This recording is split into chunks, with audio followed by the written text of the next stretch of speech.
Okay guys, gonna make this quick. I just wanted to show you the calibration setup with the alignment and lasers and plumb bob and string on the floor and all that kind of in action, I guess, even though it's all very still at the moment. So yeah, I just got through moving the car and stringing the plumb bobs. There's one at this end, and then you can see that yellow line. There's another one. So, all right, let me see if I can explain this.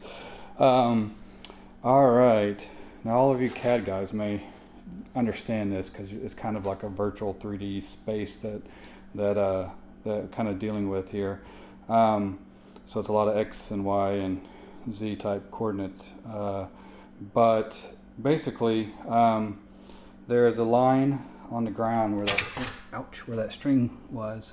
So you can see that string, and then this string here running vertical. So I have one horizontal on the floor, one vertical. Then there's also a line on the car that had marked the center line previous. So thank goodness that that's there. If I was having to find the center line, then that would be a whole nother story. But luckily I've always kept a marking of some sort on the car. So kind of using the camera, you can see that if I take the camera and focus it or point it at that line at the bottom on the horizontal line, and then take the camera and move it to where the horizontal line disappears along with the line that's marked on the car. And so that when that happens, that pretty much tells me that this car is centered to that line. Now that doesn't mean that the car is straight along a complete horizontal axis, but that's what the other line is at the other end. So I have to take this setup at this end, line it up to all the markings on the car, the marking on the floor, and then the plumb bob line that's here also. Then there's a third factor, which would be the laser, but it's not on at this end. I have to put it in and have that one in. I have to wire up the other one, but this one's all wired and it's actually somewhat calibrated. I'm off by like a millimeter. So let's see. All right, so I have the plumb bob line, I have the marking on the car, I have the horizontal marking on the ground, I have the laser that's being projected from the ceiling, which is right here. Oh, helps if I put the camera on it. So that laser is right there, and then it's also on the car, and it just goes all the way. It's kind of, I have the lights on so that you can see, but then this laser just goes all the way to the roof, and basically that laser goes all the way to the garage door, but it's going along this line laser that I have laying on the ground, which is projecting that way down through underneath the car.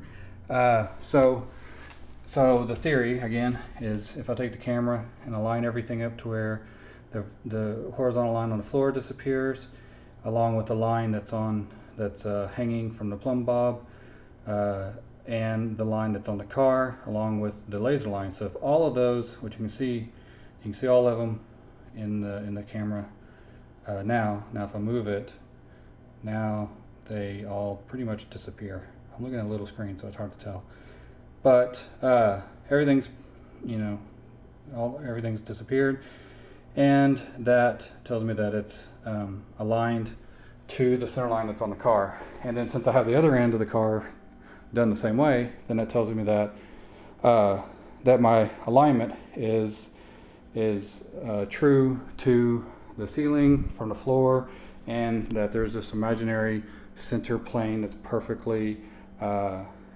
vertical, and then it goes horizontal through the car. So if it's just like a CAD program, think of the car being cut in half, and that there's this imaginary vertical plane going through the middle of the car. And what I would do is I would find like the laser line here, and then I'll take another laser that goes crossways, and then I can measure from here to there, and then go on the other side, do the same thing. And as long as my measurements go back and forth like this, from the center line to this edge to the center line to a spot on the car, just wherever, then as long as it matches the other side, then that helps me keep the symmetry between the two sides of the car and make sure that I'm really close to being symmetrical without any crazy CNCs or whatever. And I can go and I can sculpt, I can add things, I can do whatever, and I can match it on the other side with just a lot of marking and measuring and things like that. So like I said, that laser there actually points all the way to this line, and you cannot see that, but it's there. I don't know if I turn the lights out or kind of off. You can see that line. So you can see the laser that's on my hand, and it's about a millimeter off from the hood, or I mean the hood from the roof. So I have this center line already marked, and so that tells me I'm pretty good. I'm already halfway down the car with one laser, and it's very in alignment and kind of calibrated to this imaginary plane that I need. So what I'll do is I'll do that on this side and make sure I have a nice horizontal plane also, and then I'll use the laser that's up here, which is on, but it's pointing the wrong way, and I'll just use that to make this line brighter and more defined so that I can work on it with all the lights on, and then you can get an idea. So yeah, so there's kind of a quick view of an overview of how this little setup is laid out. So I'll turn this light back on, and I'm probably adding this to as a second video because I've already talked a lot on the other videos that I did before this. So I don't know, we'll see. But so anyway, so there you go. I have that vertical axis matched with the horizontal axis matched to the lines that are already marking the center on the car. And like I said, if you're starting from the beginning of your project, it's very important to keep that center line throughout your whole project. I don't care if you're having it CNC'd, I don't care if a bazillion-dollar computer is, you know, carving your whole car out. You still need that center point, because then if you need to make any changes, adding things, you have that as a reference to go by. So there you go. And I just have that to calibrate, that one to calibrate, some wiring to clean up, and then it's back to sanding on the car and stuff like that.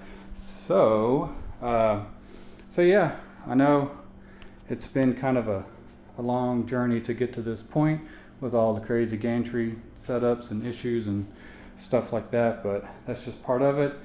You know, there's always things that happen that kind of slow you down, and then you got life that always is trying to slow you down and steer you in a different direction. So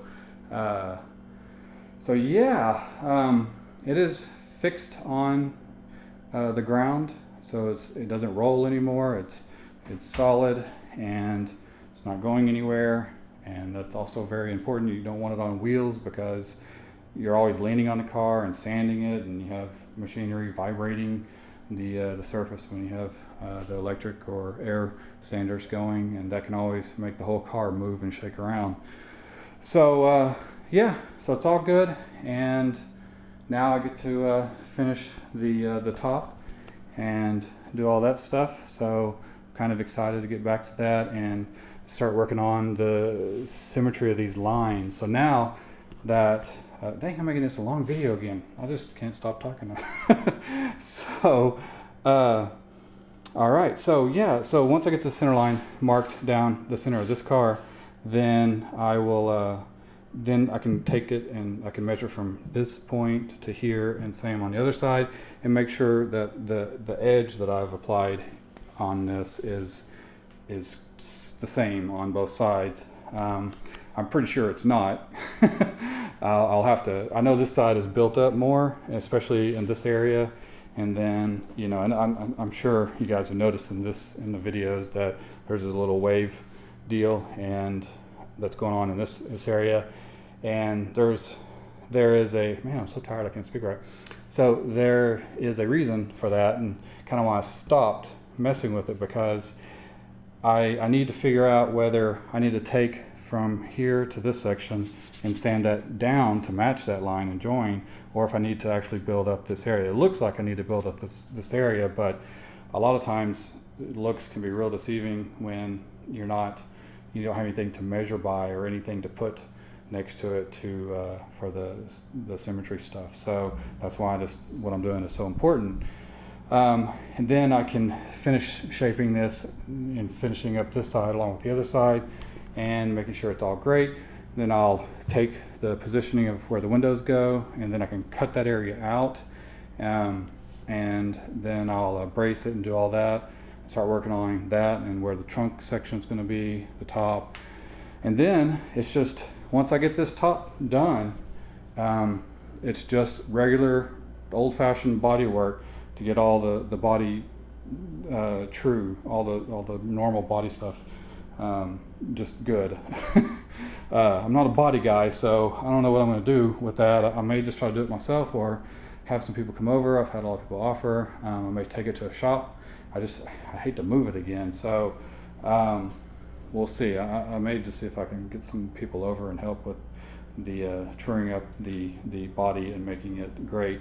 Then we can shoot it with some nice primer, wet sand and primer, and then it's off to get it molded. And I'm going to do all the pre-cuts for the front fascia or bumper, whatever you want to call this front section, and I'll cut everything out, and then that'll be molded separately, the hood separately, the doors separately, inside and out, the top, the trunk part separately. So I'll have all these, and then the back section will have a cutout too. Will be done separately and have their own individual molds and panels and things like that. So and it's a long process, so I'll explain that more. But anyway, I'm just rambling now. But there you go. So that's that, and I'll see you guys in the next video, and hopefully I'll be sanding away and I'll have all the lasers all set up by then. All right, later.